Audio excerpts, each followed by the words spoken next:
यहाँ पे आवश्यकता अनुसार खेती के बारे में कुछ बता रहा हूँ।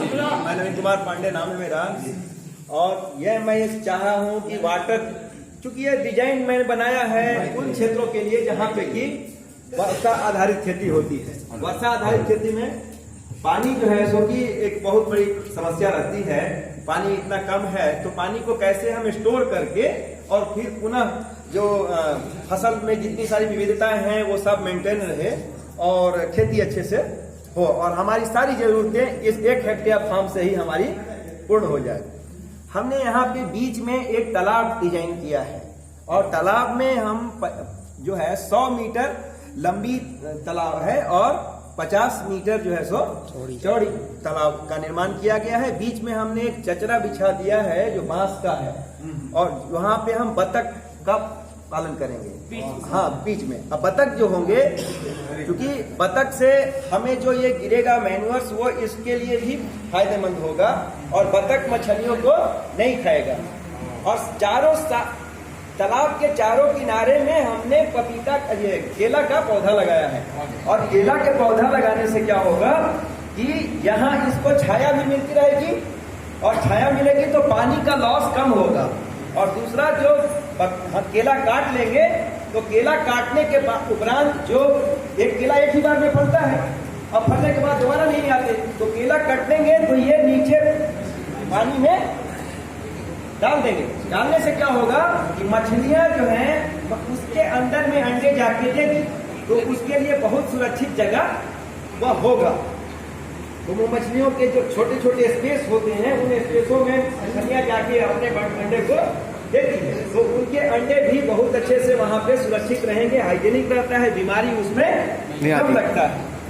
तो एक फायदा ये हुआ कि केला लगाने से केला फसल मिल गई। दूसरा फायदा ये है कि केला पानी को कम, मतलब ये है कि सीधी धूप पड़ती तो ये प्रभावित होंगे, पानी हमारा बचेगा। दूसरा कि मछलियों के प्रजनन के उपरांत जो अंडे आएंगे वो केला के छोटे छोटे स्पेसों में आके वो सुरक्षित स्थान हो जाएगा। और हमको बतख से, जो बतख पानी में तैरेंगे तो बतख पानी में तैरने से क्या होगा कि ऑक्सीजन की उपलब्धता बराबर से बनी रहेगी। वो घूमेगा, जैसे बार बार हमको पानी छड़ी से ये करना होता है मछली पालन में, या फिर पानी को बदलना पड़ता है, ये बहुत बड़ी समस्या है कि पानी को बार बार बदले हम।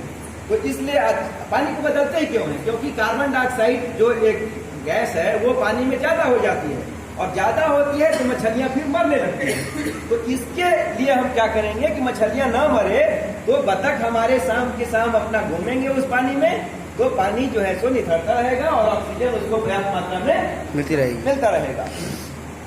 पानी के चारों साइड ही खेती की की जगह जो इरिगेशन चैनल का है, सिंचाई के लिए जो नलियां बनती हैं वो काफी ज्यादा जगह खा जाती है। तो इसके लिए ये डिजाइन किया गया है कि पशुशाला के लिए भी पानी, वर्मी कंपोस्ट के लिए भी बगल में पानी और आपके बायोगैस के लिए भी बगल में पानी, घर के लिए भी बगल में पानी और किचन गार्डन जो सब्जी उत्पादन करते हैं सबसे नजदीक पानी की आवश्यकता वहीं पे होती है। तो नजदीक में वो फसल लगाए हैं जो कि हमको यहाँ पे उसको मिल जाए।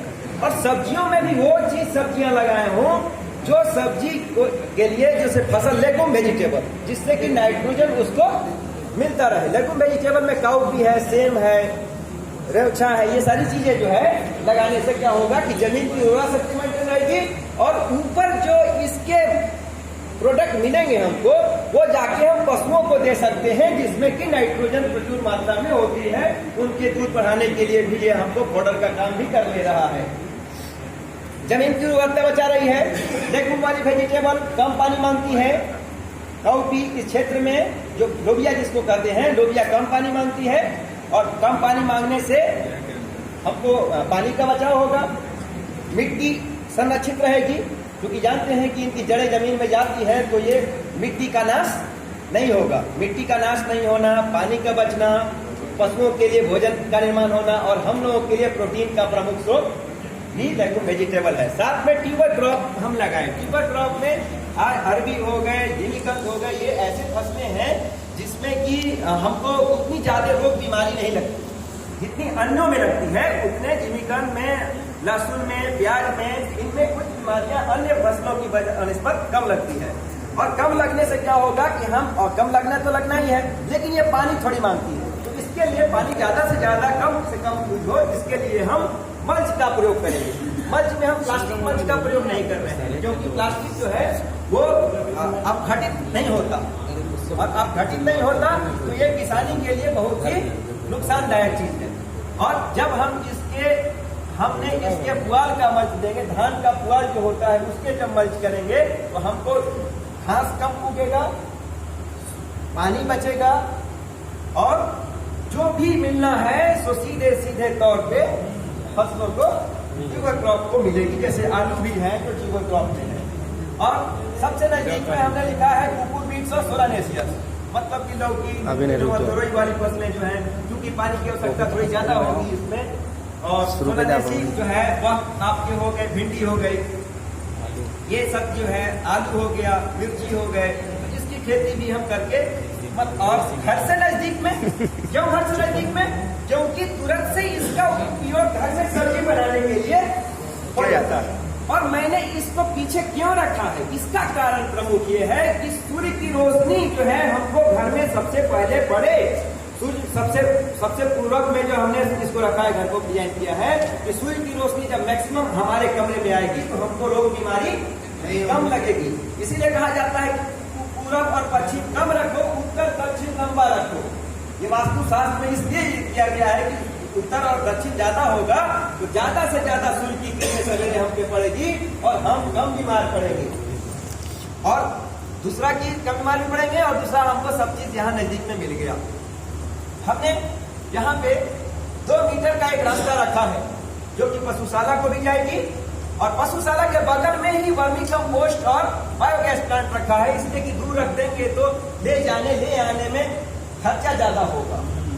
इसलिए हमने पशुशाला और बायोगैस के प्रयोग से जब हीट एनर्जी प्रोडक्शन है, जिससे सफाई, अब पानी हम इलेक्ट्रिसिटी से, पानी से हम जब बिजली पैदा करते हैं तो उसमें एक चीज की प्रक्रिया आती है कि जीव जंतु जो हैं तो काफी भर जाते हैं, जितनी तेजी से वो गिरती है टरबाइन पे, जितना तेज वो नाचती है उतनी ज्यादा बिजली आती है, तो उसमें बहुत सारे जलीय जीवों का विनाश हो जाता है। इसलिए जलीय जीव न मरे उसके लिए एक स्मॉल स्केल पे हम क्या करते हैं, इनके पशुओं के गोबर से हम बायोगैस प्लांट बनाकर और सुरक्षित तरीके से पर्यावरण को बचाते हुए ऊर्जा को प्राप्त कर सकते हैं।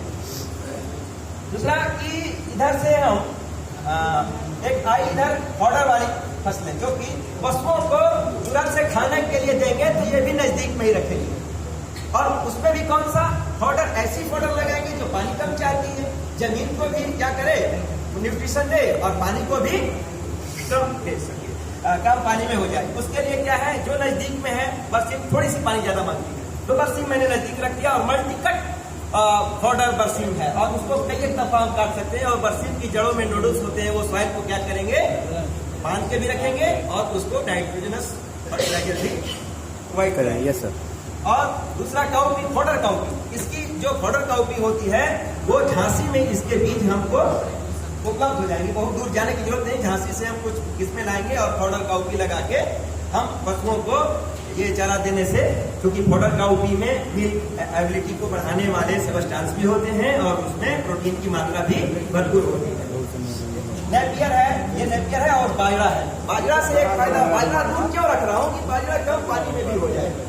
बाजरा दूध एरिगेशन जाने में थोड़ा सा परेशानी हो सकता है, बाजरा दूध रहेगा तो कम पानी में भी बाजरा क्या होगा, ग्रो होगा। बाजरा तो उसमें बाजरा के आजकल बिस्किट वगैरह भी बनते हैं, हम बिस्किट बाहर से खरीदते हैं, लेकिन हम बाजरा जब हमने खिलाने के बाद जब लास्ट में बचा रहा तो इस बाजरा को क्या करेंगे, हम लोग बिस्किट बनाएंगे। और बिस्किट बनाते हैं कि प्रोटीन कंटेंट गेहूं की बनस्पत बाजरा में कम होता है, और जितना ज्यादा प्रोटीन होता है हमारे बॉडी के लिए उतना अच्छा नहीं होता। तो जिसमें कम प्रोटीन कंटेंट है, प्रोटीन एक प्रोटीन होता है जो जितना कम रहता है हमारे बॉडी के लिए उतना ही अच्छा माना जाता है।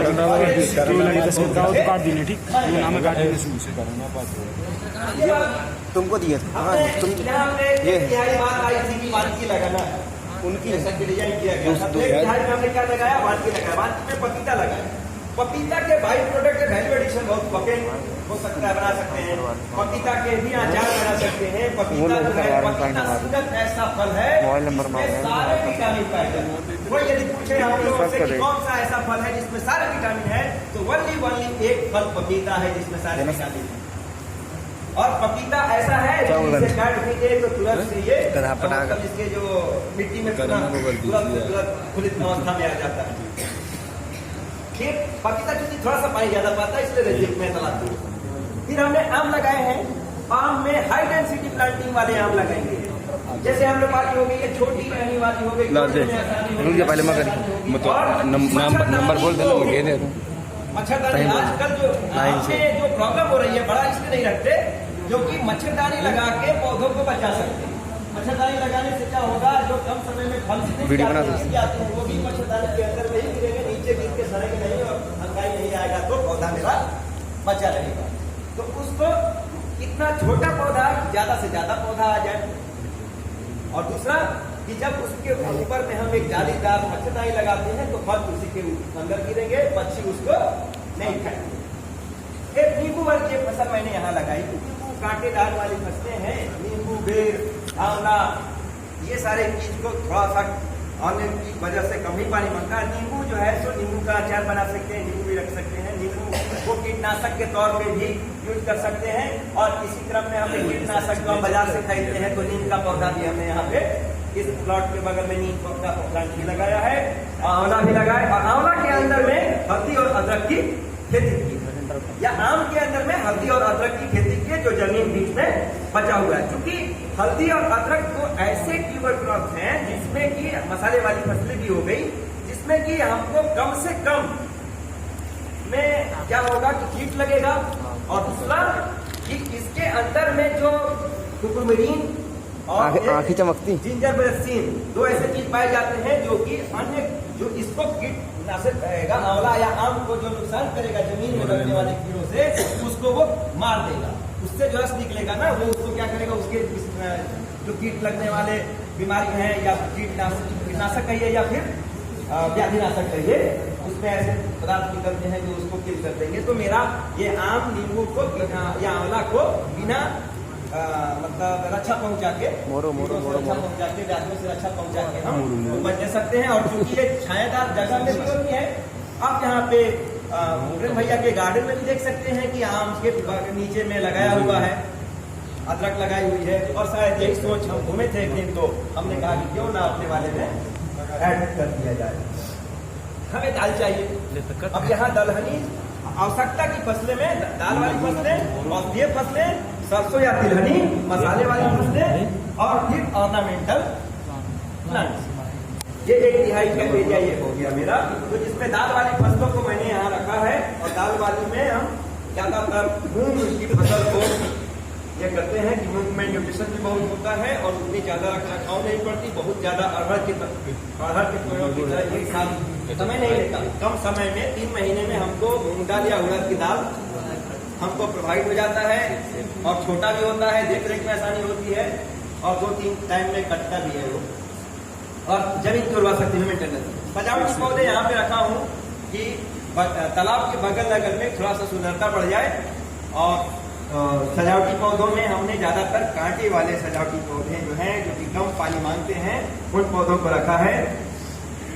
मेडिसिनल प्लांट्स में हम एरोमेटिक प्लांट्स में या एरोमेटिक प्लांट्स और मेडिसिनल प्लांट्स रखे हैं बगल में। तो मेडिसिनल प्लांट्स में हम दवाई का जो खर्चा हो रहा है हमारा, जो बाहर से हम दवाई 500, 1000, 2000 पता नहीं, जब चाहिए तो पता नहीं 10 तरीके के टेस्ट लिख देते हैं। तो हम पहले ही बीमार पड़ने के बाद न जाएं, पहले ही पौधे के पास चले और वो पौधा हमारी रक्षा करेगा। कैसे रक्षा करेगा? क्योंकि हम सेविंग करते हैं तो एलोवेरा का क्रीम लेते, एलोवेरा को तोड़े और सेविंग कर लिए, हमारा क्रीम का खर्चा बच गया। हम दत्वन करते हैं, कितने महंगे महंगे पेस्ट लेते हैं, 200 का, 300 का, 50 रुपए का, 10 रुपए का कॉलगेट मिनिमम आता है। वो मुश्किल से 5 दिन ही नहीं करते, एक सप्ताह भी नहीं करते। तो हम नीम के पौधे का दत्वन कर सकते हैं, जिससे हमारा पैसा बचेगा, हमें मार्केट नहीं जाना। नीम के कीटनाशक बना सकते हैं, हमारा पैसा बचेगा, हमें बाहर नहीं जाना। कॉस्मेटिक श्रृंगार वाली फसल जो होती है, जैसे कि एलोवेरा हो गई या अपना अन्य सारी चीजें हैं, विथामिया सोमनीफेरा है, और मैंने काल मेघ है, मूसली है, ये सारी चीजें हैं, तो हम मेडिसिनल पौधे लगाकर हम दवाई का खर्चा बचा सकते हैं। मजदूरी ना सरसों तेलों में लाख कोई कहते कि ये तेल बढ़िया, वो तेल बढ़िया, लेकिन हमें जो सरसों तेल जो है उसके बराबर कोई जोड़ नहीं बना है। उसके कितने मेडिसिनल फायदे हैं और कितना स्वाद में इसकी जो है आज धान के ब्रांड